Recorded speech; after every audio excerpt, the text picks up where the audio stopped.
Hi, welcome to my channel life is beautiful और मैं हूँ स्मिता माथुर। आज के इस वीडियो में हम बात करेंगे हेल्थ से जुड़ी हुई, जो कि हमारा एक बहुत ही फेवरेट टॉपिक है और हम अक्सर इस चैनल पे हेल्थ से जुड़े बहुत सारे वीडियो अपलोड करते हैं। तो आज इस टॉपिक पे हम बात करेंगे। शीर्षक तो बाद में आएगा, उससे पहले मैं कुछ इसके बारे में बात करूँगी कि जहाँ तक हेल्थ की और फिटनेस की बात होती है तो सबसे पहले जो चीज़ आजकल सबसे ज़्यादा पॉपुलर है वो है वेट लॉस। हर इंसान चाहता है कि मैं वेट लॉस करके अपनी एज के हिसाब से एक अच्छे शेप में रहूं, जो कि बहुत अच्छी बात है। अगर आजकल हम अपने वेट लॉस करके अपने आप को अगर शेप अप करने की कोशिश में एक बहुत बड़ी जनसंख्या है तो ये बहुत अच्छी बात है, क्योंकि अच्छे उससे इंसान स्वस्थ भी रहता है और देखने में भी अच्छा लगता है, खुद को भी बहुत अच्छा लगता है अगर लोग आपको कॉम्प्लीमेंट करते हैं। लेकिन जब हेल्थ की और न्यूट्रिशन की बात आती है यानी पोषण की बात आती है तो कुछ चीज़ें ऐसी होती हैं जो कि हमने खुद तो नहीं आजमाई होती, लेकिन अगर लोग हमसे ये बात कह देते कि ये चीज़ आपके वेट को बढ़ाएगी तो हम उसकी बात मान के उस चीज़ को अपनी ज़िंदगी से, अपने भोजन से पूरी तरह बाहर निकाल देते हैं। तो ये एक तरीके की, कहते हैं ना, भ्रांतियाँ यानी भ्रम है, जो कि आपने बिना प्रैक्टिकल किए यानी बिना जाने उसको सिर्फ दूसरे के कहने से आपने अपने भोजन से उसको अलग कर दिया। और ये बिल्कुल सत्य बात है भोजन और न्यूट्रिशन के क्षेत्र में कि जो चीज़ एक व्यक्ति को सूट नहीं करती या उसके वज़न को बढ़ाने में रोल निभाती है तो ज़रूरी नहीं कि आपके भी करे, क्योंकि हर व्यक्ति का जो वज़न, उसका बॉडी शेप, उसकी उम्र, सब कुछ अलग अलग होता है। तो हम किसी की बात मान करके बहुत जल्दी हमारे हिंदुस्तान में लोग फॉलो करने लगते हैं। वो ये कह रहा था इस चीज़ को बिल्कुल हटाओ अपने भोजन से, नहीं तो इससे आपका वेट लॉस नहीं होगा, वेट बढ़ेगा और ये ठीक। तो जल्दी जल्दी लोग उसको अपने घर से, अपने किचन से, सबसे दूर कर देते हैं। तो ऐसी एक चीज़ है जो कि हमारे पूर्वज जो थे, हमारे जो एंसेस्टर्स थे, हमारी जो पुरानी जितनी भी जनरेशन्स हैं वो बहुत यूज़ करती थी और एक बहुत ही हेल्दी प्रोडक्ट है, लेकिन उसको बेचारे के साथ एक ऐसा स्टेप मदरली ट्रीटमेंट करता है आजकल का ये जनरेशन, और उसको खाने से दूर करके, किचन से दूर करके उसके इस्तेमाल पे बहुत बड़ा एक प्रतिबंध लगाया गया है, और वो है देसी घी। देसी घी जो कि हमारी पुरानी जनरेशन कितना यूज़ करती थी कि सिवाय देसी घी के वो किसी और में खाना बनाते ही नहीं थे। और यही कारण है कि देसी घी, वो भी घर का, अगर अपने दूध की मलाई का निकाला हुआ होता था, वही खा करके आपने खुद भी, आप इस चीज़ को नोटिस करोगे कि उस जनरेशन के लोग हमारी इस जनरेशन के हिसाब से बहुत स्वस्थ होते थे, उनको बीमारियां भी कम होती थी और उनकी लॉन्गलिविटी यानी उनकी उम्र भी बहुत ज़्यादा तक चले वो स्वस्थ होकर के, क्योंकि वो दो चीज़ ज़रूर करते थे, एक तो देसी घी खाते थे और दूसरा शरीर से बहुत काम करते थे, यानी शरीर का बहुत इस्तेमाल करते थे। बॉडी हमेशा मूवमेंट में रहती थी। गाड़ी का, टीवी का, इन सब का प्रयोग नहीं होने से शरीर मूवमेंट में रहता। जो शरीर मूवमेंट में होगा तो खाना अच्छे से पचेगा, और देसी घी खा के ही वो जनरेशन इतनी मजबूत रही, दिमाग से भी, शरीर से भी और हर रूप में। लेकिन पिछले बहुत सारे सालों से ऐसा हुआ कि देसी घी को एक बाहर का प्रोडक्ट समझ के किचन से बाहर फेंक दिया गया, और लोग उसके सिर्फ नेगेटिव दृष्टि से उसको देखते, नहीं नहीं नहीं, देसी घी भाई नहीं खाना, हम तो आजकल वेट लॉस कर रहे हैं। तो आज का जो मेरा वीडियो है वो इसी से जुड़ा हुआ कि क्या देसी घी एक्चुअली इतना बड़ा कल्प्रिट है और क्यों उसको हमें खाना चाहिए, और क्यों, क्या गलती है जो ये भ्रम है लोगों के मन में, कि इस भ्रम को हटा के कि देसी घी जो है वो वेट लॉस की आपकी जो यात्रा है जो उसमें बाधा डालता है, यानी आपके वेट को बढ़ाता है। तो चलिए शुरू करते हैं। आज का विषय वो यही है कि क्या एक्चुअली देसी घी उतना ही बड़ा कल्प्रिट है आपके वेट के को बढ़ाने में जितना कि उसको कहा जाता है, और जो कि मेरी नज़र में एक भ्रांति है।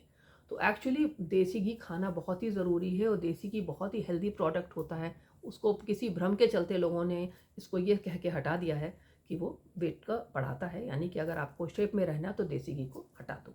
एक्चुअली देसी घी एक गुड फैट्स में आता है, हेल्दी फैट्स में आता है, और हेल्दी जो फैट्स होते हैं वो हमारे शरीर के लिए बेहद ज़रूरी होते हैं।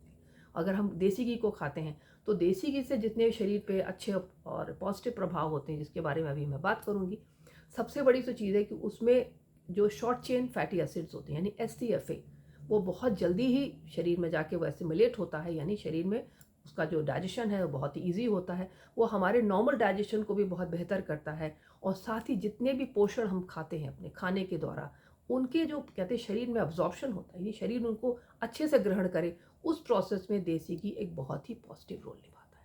इसके अलावा देसी घी आपके एंटीऑक्सीडेंट्स को बॉडी से दूर रखता है, जो कि बहुत बड़ी ज़रूरी चीज़ है आज के समय में। एंटीऑक्सीडेंट आपके जो ऑक्सीडेंट को शरीर से दूर दूर दूर रखना और एंटीऑक्सीडेंट्स के रूप में काम करना, जो है वो देसी घी का एक बहुत ही बेहतरीन रोल है, जो कि लोग नहीं समझते। और अच्छा घी खाना, अच्छा फैट खाना शरीर के लिए बेहतर होता है, ये कॉन्सेप्ट लोगों के दिमाग में नहीं है, और लोग उसको हमेशा कल्प्रिट समझ के अपने से दूर रखते हैं, जो कि बिल्कुल भी सही नहीं है।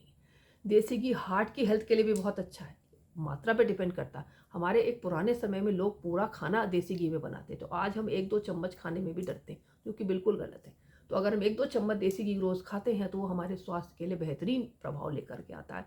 वो हमारे हार्ट के लिए भी अच्छा है। उसमें कॉन्जुगेटेड लेनोलेनिक एसिड नाम का एक प्रोडक्ट है जो कि उसमें होता है। इसके अलावा विटामिन ए, के, डी ये सब उसमें होते हैं जो कि सब कुछ हमारे शरीर के लिए बेहतरीन होता है। और देसी घी के खाने से हमारे जो हार्मोनल अंदर होते हैं बैलेंस वो भी बहुत बेहतरीन बना रहता है। मैंने अपनी एक और वीडियो में बताया था कि हार्मोनल जो बैलेंस होता है वो शरीर में वेलबींग के लिए, एक अच्छा लगने वाली फीलिंग के लिए, अच्छे स्वास्थ्य के लिए बहुत ज़रूरी है। उसमें देसी घी बहुत ही पॉजिटिव रोल निभाता है। तो देसी घी का हमेशा उसके नेगेटिव को देखना और उसको इस तरह से अपने किचन से, अपने खाने से दूर रखना कहीं की भी समझदारी नहीं है। देसी घी रोज़ खाएं आप 2 चम्मच। अगर आप, और सबसे बड़ी जो एक बहुत ही पॉजिटिव और भी बात है कि देसी घी का जो स्मोकिंग पॉइंट होता है, यानी कि वो कितना कितना गर्म होने पर वो धुआं छोड़ने लगता है, वो है 250 डिग्री से थोड़ा अबव।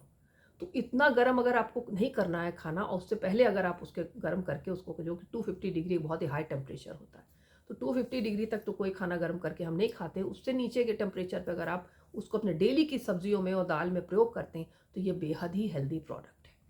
तो इस तरह से खाने में अपने देसी घी को इंक्लूड करें। हार्ट के लिए भी अच्छा है। ये आपके जोड़ों के लिए भी बेहतरीन होता है। जोड़ों के लिए बेहतरीन है, हार्ट के लिए बेहतरीन है।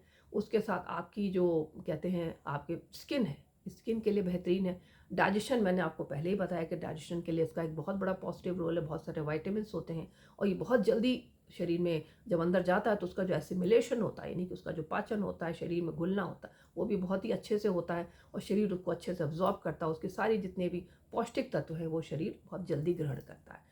तो देसी घी को इस तरह से एक कहते हैं ना स्टेप मदरली ट्रीटमेंट करके और बिना डिटेल में उसके अच्छे प्रभावों को जाने बिना उसको कभी भी अपने किचन से दूर ना करें। आपकी कोई भी हेल्थ रेजिम हो, किसी भी तरह की आप एक्सरसाइज करते हो, किसी भी उम्र के हो, किसी भी शेप के हो, वेट लॉस कर रहे हो, नहीं कर रहे हो, अगर आप सिर्फ 2 चम्मच देसी घी रोज खाते हैं खाने के किसी भी रूप में, दाल में, रोटी में, या कोई सब्जी आप चम्मच में, उसमें 2 चम्मच में बना लेती हैं कोई हल्की, और उसको आप खाते हैं फ़ायदे के रूप में, तो देसी घी आपके स्वास्थ्य में वृद्धि ही करेगा, उसका कोई भी नेगेटिव प्रभाव नहीं है। इस तरह ये जो भ्रांति है कि देसी घी जो है वेट लॉस की आपके सफ़र में आपको बाधा डालेगा, इसको अपने दिमाग से दूर करें और देसी घी को अपने खाने में इंक्लूड करें और हमेशा स्वस्थ रहें। तो इसलिए किसी के कहने पर ना जाएं, सिर्फ अपने स्वास्थ्य की दृष्टि से अपने खुद को और अपने जो भोजन को और अपना जो रेजिम है उसको फॉलो करें और हमेशा स्वस्थ रहें, क्योंकि स्वस्थ रहना ज़िंदगी की सबसे इम्पॉर्टेंट चीज़ है। तो आज की वीडियो में इतना ही। अपने किसी और स्वास्थ्य की वीडियो में हम किसी और पक्ष के बारे में फिर बात करेंगे। तब तक के लिए मैं श्वेता माथुर आपसे विदा लेती हूँ। Thank you, bye bye, take care.